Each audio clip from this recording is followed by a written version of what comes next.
В мае 2015 года меня друзья пригласили посетить красивую реку Мана, которая находится в Красноярском крае. Все не выспались. Саша клеил крепление для GoPro-шки. Я всю ночь болтался в автобусе, толком не спал. Дорога красивая, видно горы заснеженные, на них еще очень много снега. Где-то через часа 3 мы заехали в поселок Выезжий Лог, который находится рядом с железнодорожной станцией Мана. Поездка такая интересная получилась, спонтанная, благодаря Михаилу. Пешки, правда, получилось больше в этот раз, из-за того, что мы пошли не из Хабайдака, а со станции Мана. Дорога, в принципе, можно на какой-то технике нормальной проехать. Дорога идет по холмам.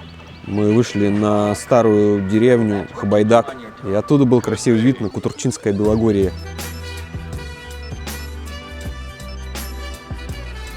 Ближе к реке дорога еще была во льду. Довольно-таки посещаемое место, и поэтому вдоль реки много стоянок.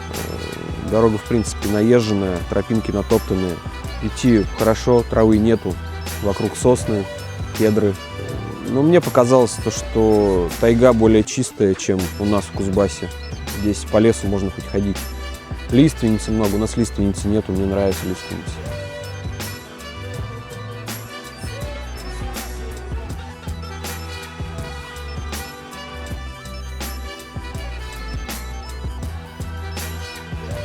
Где-то часам к 8 мы дошли до стоянки. Парни говорят, что это самая крутая стоянка, мы ее заняли. Здесь удобно сидеть, стоять, лежать, спать. Все хорошо. Сходили, посмотрели на реку. Река очень такая прикольная. И в этом году тут очень красиво. Тут лед по берегам. Когда мы будем плыть, мы будем, так сказать, заперты с двух сторон берегами ледяными. Это будет круто смотреться, мы думаем.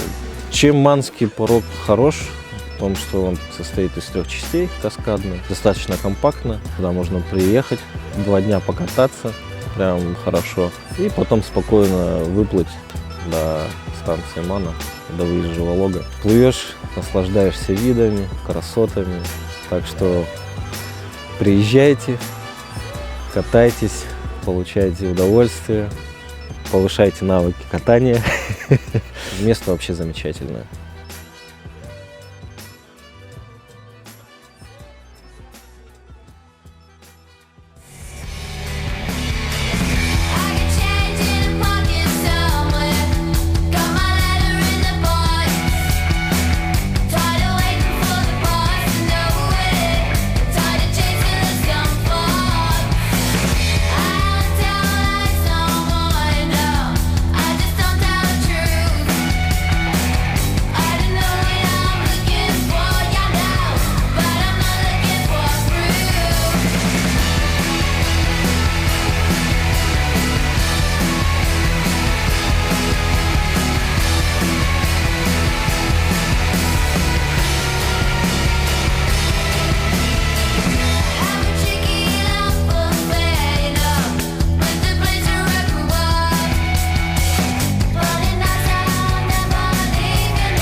Вот эта поездка на Ману – это мой 3-й сплав на Покрафте.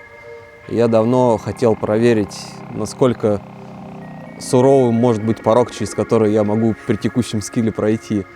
На Тайдоне мне, первую часть мне было достаточно весело, потому что я только сел в него и не мог там куда-то.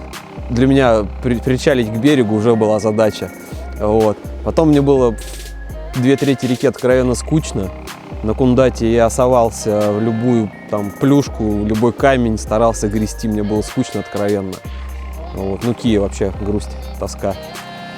И на Ману я хотел поехать, чтобы наконец-то понять, где я уже должен развивать свои навыки.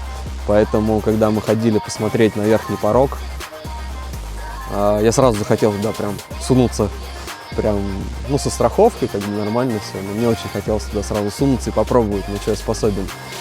2-й, 3-й мы прокатились, я понял, все, надо идти. Вот.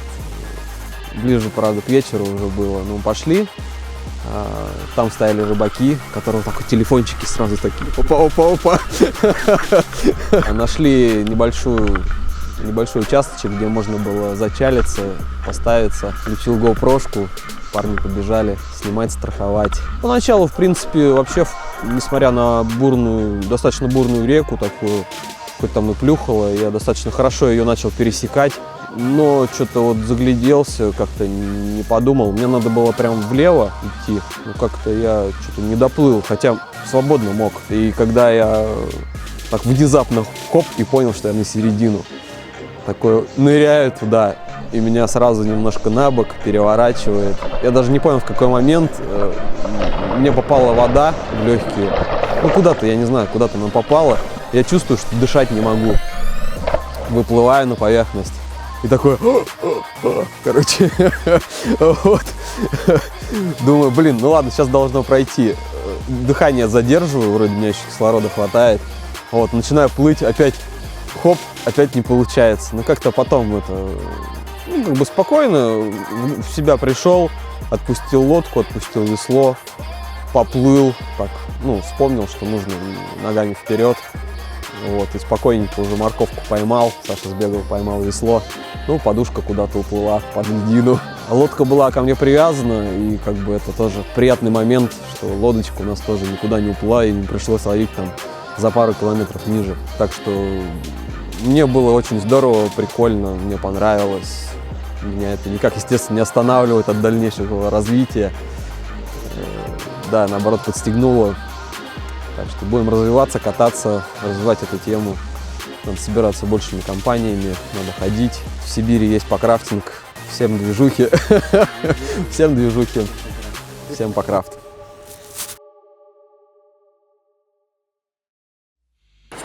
Сколько вышли там начертал, столько и проживем. Лишнего не проживем. Главное, чтобы могли ходить в тайгу. Пока еще живой. Утром мимо нас проходил дед Иван из поселка Хабайдак. Ему 76 лет, и он всю жизнь ходит в тайгу, ловит рыбу в реке. На заготовке рыбы и мяса он провел большую часть своей жизни. Я просто сидел и смотрел на него. Это был настоящий человек из книжек Федосеева, которыми мы зачитывались в школе. Такие встречи запоминаются на всю жизнь. Я хватанул оттуда. Один кричит, они между собой разговаривают. А лодка, мотор гудит. А мне хорошо слыхать, как они разговаривают.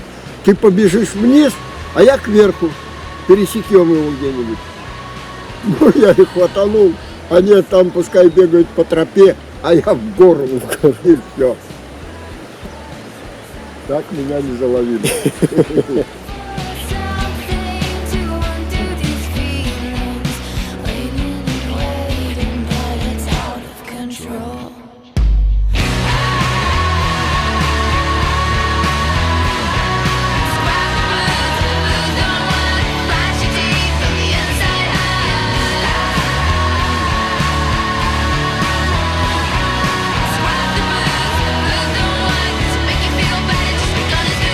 На 3-й день мы выплывали до станции, это около 4-5 часов и порядка 25 километров. Осознание самой поездки, конечно, пришло позже, уже дома. Вроде всего лишь 3 дня, но какие насыщенные они получились. Вернуться на Ману нужно непременно, это невероятное по красоте место.